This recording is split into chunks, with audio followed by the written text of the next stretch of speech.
बेनीपट्टी प्रखंड आपूर्ति पदाधिकारी रोहित रंजन झा ने शाहपुर पंचायत के पैक्स अध्यक्ष काशीनाथ झा पर 140 क्विंटल 50 किलोग्राम सरकारी चावल हड़पने के मामले में प्राथमिकी दर्ज करवाई है। थाना प्रभारी सह पुलिस निरीक्षक शिव शरण शाह ने दिए गए आवेदन के आधार पर आवश्यक वस्तु अधिनियम की धारा 7 के तहत केस दर्ज कर आगे की प्रक्रिया शुरू कर दी है। आपूर्ति पदाधिकारी ने थाना को सौंपे गए आवेदन में बताया है कि अनुमंडल कार्यालय द्वारा श्री झा के जन वितरण प्रणाली की अनुज्ञप्ति को निलंबित कर दिया गया था। उस समय उनके गोदाम में 83 क्विंटल 64 किलोग्राम गेहूं और 388 क्विंटल 67 किलोग्राम चावल रखा हुआ था। इन्हें एक सप्ताह के अंदर शाहपुर के ही विक्रेता लाल बाबू शाह के गोदाम में पहुंचाने का आदेश दिया गया था।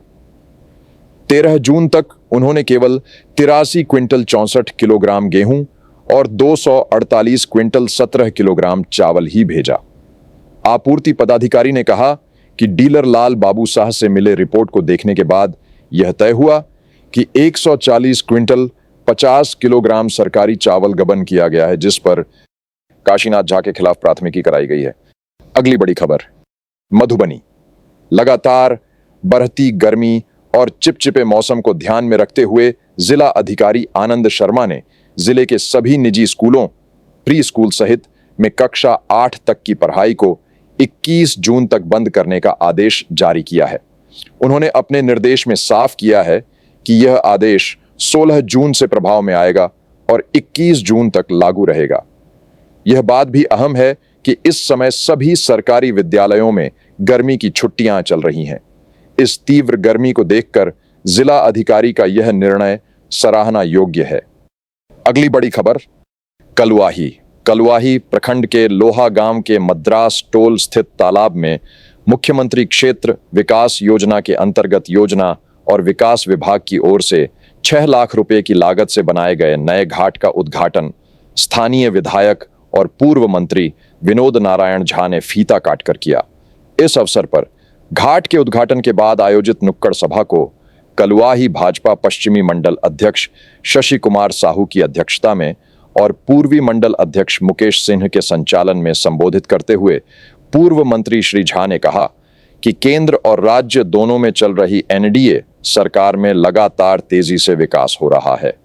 उन्होंने बताया कि भारत के पूर्व प्रधानमंत्री स्वर्गीय अटल बिहारी वाजपेयी का सपना था कि गांव की हर सड़क को मुख्य सड़क से जोड़ा जाए।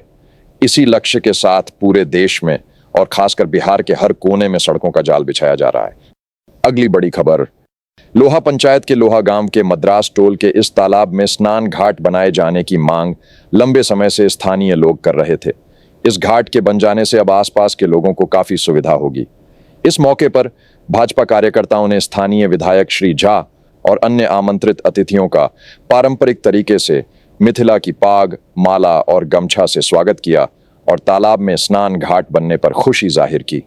कार्यक्रम में श्री नारायण झा, राजा राम झा, सुधीर झा, चंद्रमोहन ठाकुर, विकास सिंह कुशवाहा, सुदिष्ट मिश्र, अमरेंद्र सिंह, भोला प्रतिहस्त सहित कई दर्जन लोग उपस्थित थे।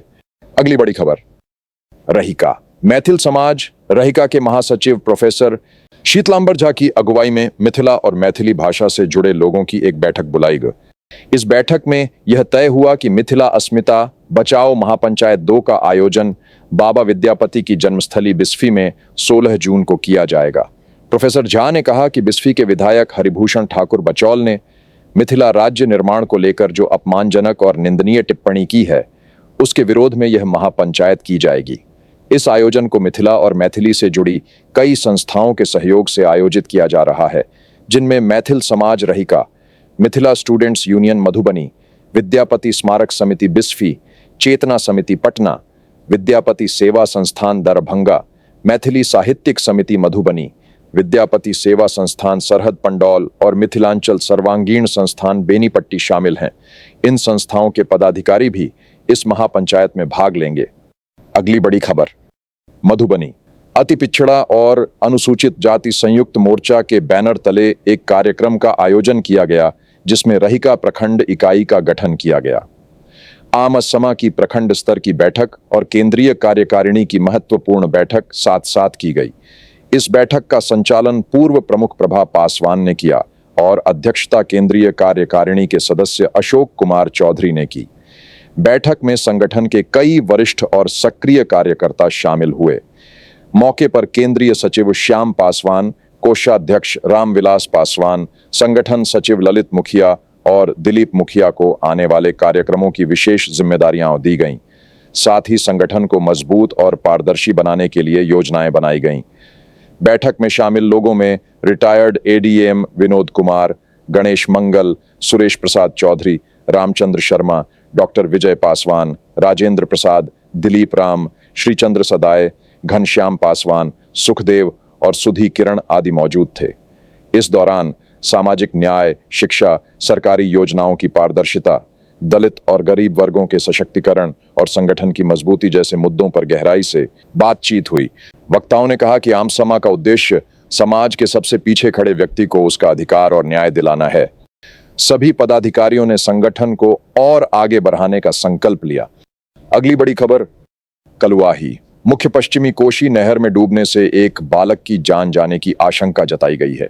यह घटना शनिवार की शाम को कलुआही थाना क्षेत्र के बरदेपुर और कालिकापुर के बीच घटी। डूबा हुआ बालक कालिकापुर गांव का रहने वाला था और उसका नाम आनंद कुमार यादव था, जिसकी उम्र 13 वर्ष थी। ग्रामीणों ने बताया कि बहुत अधिक गर्मी से राहत पाने के लिए गांव के कई लड़के और लड़कियां नहर में नहाने गए थे। एक टोले के 4 बच्चे साथ में स्नान के लिए गए थे। अचानक पैर फिसलने से आनंद पानी में डूब गया। ऐसा माना जा रहा है कि उसे तैरना नहीं आता था।